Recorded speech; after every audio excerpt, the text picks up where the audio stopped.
Geoffrey versus nature.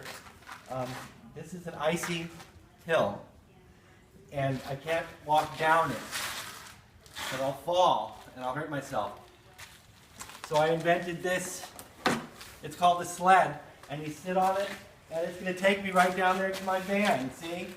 And I'll be able to leave. Okay? Hope I don't hurt my back.